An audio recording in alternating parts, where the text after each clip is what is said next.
Assalamualaikum everyone, welcome to Vocabgram where you learn English with easy lessons. Let's learn some daily use English sentences और आज के lesson में हम दो advance English structures पढ़ेंगे हमारी स्पोकन इंग्लिश के लिए। ठीक है। अच्छा जी, लेसन स्टार्ट करने से पहले मैं आपको एक बात बता दूं। मुझसे अक्सर आप लोग कहते थे कि मैम अपने लेसन्स की पीडीएफ जो है वो प्रोवाइड किया कीजिए। तो आज से मैं अपने तमाम लेसन्स की जो पीडीएफ है वो आप लोगों को प्रोवाइड किया करूंगी और इस लेसन की जो पीडीएफ है उसका लिंक डिस्क्रिप्शन में है। आप वहां से जाकर जो है उसकी पीडीएफ को डाउनलोड कर लीजिए। अच्छा जी, एक छोटी सी रिक्वेस्ट है कि काइंडली मेरे लेसन को सब्सक्राइब कर लें अगर आपने नहीं किया हुआ है और बेल आइकॉन दबा दें ताकि आपको नोटिफिकेशंस मिले मेरे तमाम लेसन्स की। और प्लीज़ मेरे लेसन्स को शेयर किया कीजिए जितना भी पॉसिबल है, जिससे भी आप जानते हैं, जिसको भी जानते हैं, किसी ग्रुप में है, व्हाट्सएप ग्रुप में है, फेसबुक ग्रुप में है, कहीं पे भी आप हैं जहाँ पर इंग्लिश लर्नर्स मौजूद हैं जो इंग्लिश को सीखने में इंटरेस्टेड हैं, उनसे प्लीज़ मेरे लेसन्स को आप प्लीज़ काइंडली जो है ना वो शेयर करें। थैंक यू इन एडवांस और let's start with our lesson. ठीक है। अच्छा जी, हमारा जो जो इस तरह के हमारे पास जुमले होते हैं जो हम अपनी डेली लाइफ में बोलते हैं कि क्यों ना फिल्म देखने चलें। ठीक है। या हम जैसे ये बोलते हैं कि क्यों ना आज बाहर खाना खाएं, या जैसा हम ये बोलते हैं कि क्यों ना हम सारा को या अली को या किसी को भी, जो किसी आप दोस्त का नाम ले रहे हैं, कि उसको साथ ले लें। ठीक है, उसको साथ लेके चलते हैं। ठीक है। इस तरह के जुमले होते हैं जिसमें हम कहते हैं क्यों ना ऐसा कर लें या क्यों ना वैसा कर लें। ठीक है। इस तरह के जुमले के लिए हमारे पास जो इंग्लिश में स्ट्रक्चर है वो है व्हाई नॉट। ठीक है, बहुत कॉमन सा है, आपने ये सुना होगा। अच्छा, एक और भी यूज कर लेते हैं हम लोग, वाई डोंट। ठीक है, आज मैं उसको बताऊंगी कि आप वाई नॉट और कहाँ पे यूज़ करेंगे, कहाँ पे आप वाई डोंट यूज़ करेंगे। आप इन दोनों को एक दूसरे की जगह पर रिप्लेस करके भी यूज़ कर सकते हैं और किन जगहों पर ये नहीं रिप्लेस हो सकेंगे। ठीक है। अभी मैं आपको सेंटेंसेस में एक्सप्लेन करती हूँ। जैसे हमारे पास ये सेंटेंस है कि क्यों ना फिल्म देखने चलें। ठीक है। अब यहाँ पर हम ये कह सकते हैं why not go to watch a movie. ठीक है। वाई नॉट हम जुमले के स्टार्ट में बोलेंगे, उसके बाद जो भी हमारा नेक्स्ट सेंटेंस होगा वो बोलेंगे why not go to watch a movie, या क्यों ना हम फिल्म देखने चलें। ठीक है। अब हम आ गया, सब्जेक्ट आ गया, तो हम कह देंगे why not we go to watch a movie. ठीक है, कि क्यों ना हम फिल्म देखने चलें। अच्छा, अब इसी जुमले को अगर हम व्हाई डोंट के साथ यूज करें तो why don't we go to watch a movie. ठीक है, ये why don't go to watch a movie. ठीक है। आप देख लें, इसमें सेंस थोड़ी सी ना डिफरेंस बनती है, जबकि हम इस तरह के जब हमने कहना होता है ना क्यों ना मूवी देखने चले, why don't we go to watch a movie. ठीक है, कि क्यों ना हम फिल्म देखने चलें, ये सेंस भी बन जाती है। लोग इस सेंस में भी वाई डोंट को यूज करते हैं, लेकिन अगर आप उसका एक्चुअल मीनिंग अगर समझे तो वो होता है कि जैसे आप किसी से क्वेश्चन पूछ रहे हैं कि हम फिल्म देखने क्यों नहीं चलते जाते, why don't we go to watch a movie, कि हम फिल्म देखने क्यों नहीं जाते हैं। ठीक है। तो लेकिन इसको वाई डोंट को हम क्यों ना वाले सेंस में भी यूज कर लेते हैं, क्यों ना फिल्म देखने चलें, तो why don't we go to watch a movie, इस तरह भी यूज कर लेते हैं। लेकिन उसका जो लिटरल मीनिंग है ना, जो वाई डोंट को जब हम यूज करते हैं तो उसमें यही मीनिंग बनता है उसका कि हम फिल्म देखने क्यों नहीं जाते हैं। जब हम इस तरह के सेंटेंसेस बोलते हैं ना कि हम ये क्यों नहीं करते, वाई डोंट वी। ठीक है, why don't we do something, जो भी हमने आगे कहना है वो। ठीक है, उसका सेंटेंस, उसका लिटरल मीनिंग यही बनता है। इसलिए बेस्ट ये है कि जब आपने क्यों ना की तरह के जुमले बोले ना कि क्यों ना ये किया जाए, ये क्यों ना वो किया जाए, तो वहां पे आप वाई नॉट यूज करें, वो ज्यादा सूटेबल है। बट जब हम स्पोकन इंग्लिश में लोगों को सुनते हैं तो समटाइम्स इस सेंस में लोग वाई डोंट भी यूज कर लेते हैं। ठीक है। सेंस उनका कहने का मतलब होता है, मेरा मतलब मकसद यहाँ पर था कि मैं आपको दोनों चीज़ों को एक्सप्लेन कर दूं ताकि आपको समझ में आ जाए। बेस्ट यही है, इसके लिए एक्चुअल जो स्ट्रक्चर वो यही है कि आप वाई नॉट यूज़ करें। लेकिन वाई डोंट भी कुछ लोग यूज़ कर लेते हैं इस सेंस में, लेकिन वाई डोंट का मतलब मैंने आपको बता देना कि वो होता है कि हाँ, ये क्यों नहीं करते, वो एक क्वेश्चन में आ जाता है। जबकि ये भी क्वेश्चन में है, लेकिन ये क्वेश्चन इस तरह का है जिसमें हम एक सुजेशन भी दे रहे होते हैं और दूसरे से उसकी राय भी मांग रहे होते हैं। ठीक है। तो सुजेशन देकर हम उसकी राय मांग रहे होते हैं जब हम वाई नॉट कहते हैं। वाई डोंट में हम एक स्ट्रेट क्वेश्चन पूछ रहे होते हैं जो भी हमारे सामने इंसान होता है। ठीक है। जैसे अभी हम नेक्स्ट सेंटेंसेस में भी देखते हैं ना कि जैसे हमारे पास ये नेक्स्ट सेंटेंस है कि क्यों ना आज घर पे फिल्म देखें। अब आपने पहले पहले हमने सेंटेंस किया है कि क्यों ना आज फिल्म देखने चलें। अब हमने ये बोला है क्यों ना आज हम घर पर फिल्म देखें। ठीक है। अब इसको हम कहेंगे why not watch a movie at home today. ठीक है, why not watch a movie at home today, क्यों ना घर पे मूवी देखें। या इसको अगर आप ये कहेंगे why don't watch a movie at home today. ठीक है, कि हम घर पे क्यों नहीं फिल्म देखते हैं। इसका ये सेंटेंस भी बन जाता है कि why don't we watch a movie at home today, कि हम घर पर फिल्म क्यों नहीं देखते हैं, हम हमेशा थिएटर में क्यों जाते हैं।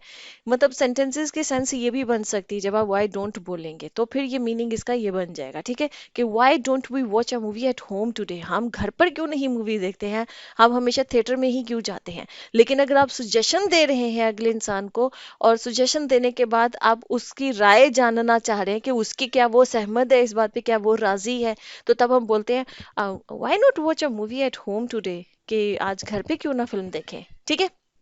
तो ये इसका है। अब नेक्स्ट जैसे हमारे पास सेंटेंस है, क्यों ना आज बाहर खाना खाएं, ठीक है, तो इसको हम बोलेंगे why not dine out today, why not dine out today.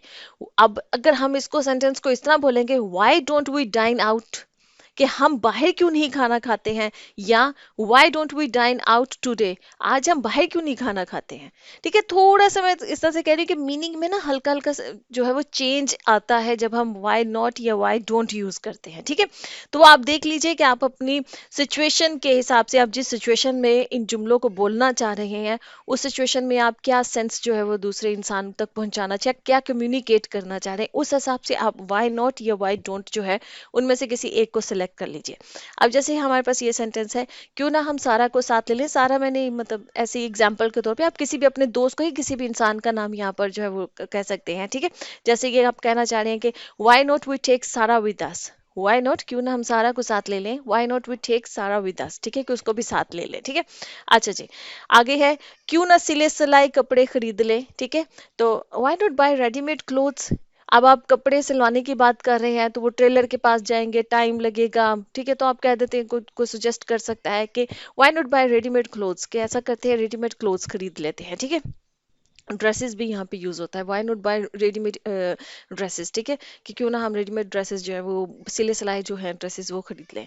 अब यहाँ पर है, क्यों ना उसे सिगरेट छोड़ने का कहें, ठीक है, कोई इंसान सिगरेट पीता है, उसे सिगरेट छोड़ने का कहें, तो आप कहेंगे why not ask him to quit smoking, why not ask him to quit smoking. Similarly हमने कहना हो कि अब हमारे पास ये सेकंड जो है वो एडवांस स्ट्रक्चर आ गया है। अब इसमें जो हम जिस तरह के जुमले बनाएंगे वो ये है कि चाहे तुम बताओ या ना बताओ मैं सच का पता लगा लूंगा, या चाहे बारिश हो या ना हो हम फंक्शन करेंगे, या चाहे हमें अच्छा लगे या ना लगे हमें मानना पड़ेगा, ठीक है। अब आपने देखा है कि इसमें हम जो है वो बात कर रहे हैं जिसमें दो तरह की दो ऑप्शंस है, चाहे ऐसा हो या ना हो, दो ऑप्शंस नहीं, मतलब कि उसमें ये है कि हम ये कहना चाह रहे हैं कि ऐसा हो या ना हो, एक काम है जो होगा ही होगा, ठीक है। इस तरह के जब सेंटेंसेस हम बोलेंगे तो उसमें हम जो स्ट्रक्चर यूज करेंगे वो है वेदर और नॉट, ठीक है, वेदर और नॉट। अब इसको जो वेदर और नॉट है, इसको यूज करने का जो तरीका है ना वो दो तरह से है। मैं दो तरह से आपको जुमले बनाकर यहाँ पर दिखाऊंगी, आपको फिर समझ में आ जाएगा कि चाहे आप इस तरह से बोलें या वैसे बोले, दोनों तरह से सेम मीनिंग जो है वो कन्वे होता है। पीछे जो मैंने आपको जो जो हमारे पिछले सेंटेंसेस है उसमें जो मैंने आपको दो तरह के सेंटेंसेस बताए उसमें स्लाइट डिफरेंस आता है, ठीक है, थोड़ा सा मतलब मीनिंग में डिफरेंस आ जाता है। इसमें जो मैं आपको बताने लगी हूँ वो सेम ही उसका मीनिंग होता है। आप इस स्ट्रक्चर को दोनों स्टाइल से यूज कर सकते हैं, जैसे कि अभी है कि चाहे तुम बताओ या ना बताओ मैं सच का पता लगा लूंगा, ठीक है।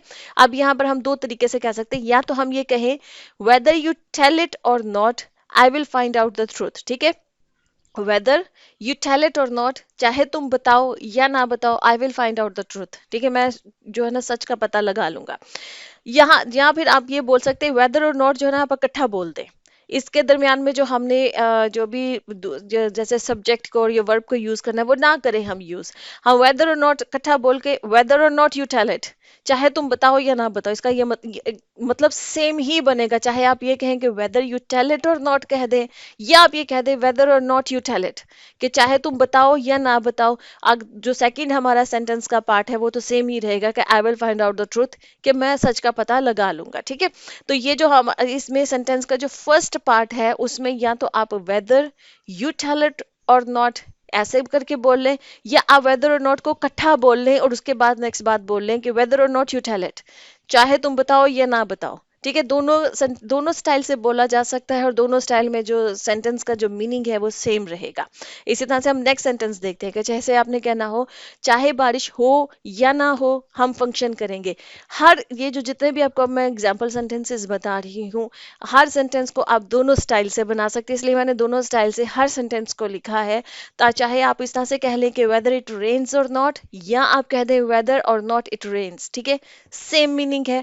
We will hold the function, हम फंक्शन जरूर करेंगे, ठीक है। होल्ड द फंक्शन का मतलब है कि फंक्शन जो ऑर्गेनाइज करना होता है या करना होता है, आप कोई भी फंक्शन करना चाह रहे हैं, कोई पार्टी करना चाह रहे हैं, कुछ भी करना चाह रहे हैं, आप ये कह रहे हैं कि चाहे बारिश हो या ना हो। कोई कह सकता है ना बारिश होगी तो यार ना करो, खराब हो जाएगा, तो आप कहेंगे वेदर इट रेन्स और नॉट, चाहे बारिश हो या ना हो, या वेदर और नॉट इट रेन्स, चाहे बारिश हो या ना हो, we will hold the function, हम तो फंक्शन करेंगे, ठीक है।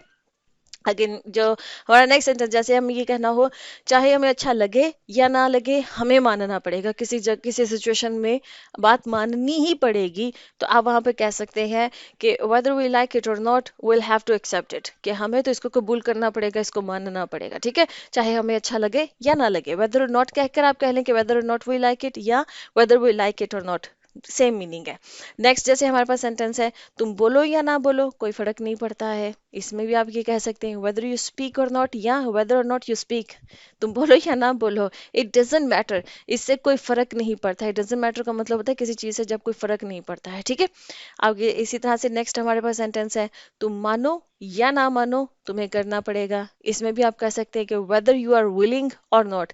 मानो या ना मानो जो होता है ना, ये मानो के लिए, विलिंग का मतलब कि एक इंसान जो ना वो रजामंद है, वो अंदर से माना हुआ है, उसकी रजामंदी है, हम उसको जो जब कॉमन हम बोलते हैं तो हम जो है ना मानो भी कह सकते हैं, या तुम मानो या ना मानो, या तुम रजामंद हो या ना हो, दोनों जिस तरह से नॉर्मली हम कन्वर्सेशन में मानो ही वर्ड यूज करते हैं, ठीक है, कि तुम मानो या ना मानो तुम्हें करना पड़ेगा, whether you are willing or not you will have to do it, या आप कह सकते हैं वेदर और नॉट यू आर विलिंग, तुम मानो या ना मानो you have to do it, तुम्हें ये करना पड़ेगा, तुम मजबूर हो इस काम के लिए, ठीक है।